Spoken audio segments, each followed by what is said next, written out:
Hi, my name is Rachel Bernstein. I'm a licensed marriage and family therapist, and I work in Encino. Originally, I was a special ed teacher, and what I noticed was that I zeroed in on particular kids who I thought really needed somebody to talk to.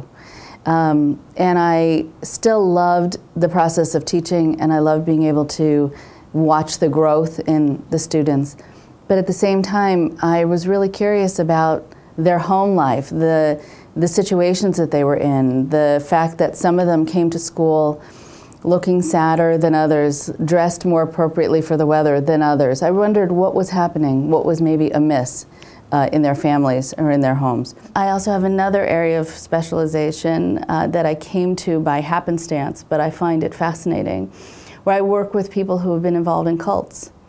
And so I work with families who have loved ones involved in cults. I work with former members of cults, and that I just came to by having someone who came to see me years ago who was involved in one, and it sparked an interest in me to find out more about what this thing was that they were involved in that so transformed them and left them so out of touch with who they originally were. Well, I really enjoy noticing the interplay between people, the relational issues, the systems issues.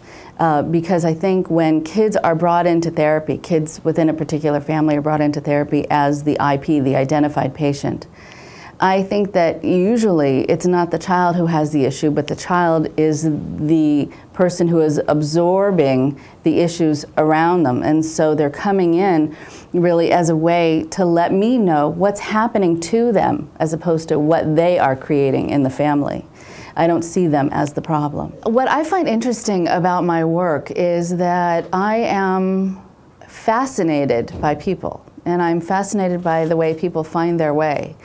And if I can be instrumental in helping people find their way in a way that feels healthier, better, and happier for them, I'm more than happy to do it. I find that I remember every detail of what everyone tells me, even though if I go to the supermarket without a list, forget about it, I'm not going to remember what I went there for. But I get so drawn into what people share with me because I love to hear their stories, but I also feel honored that they're inviting me into their lives in that way to help them as much as I can.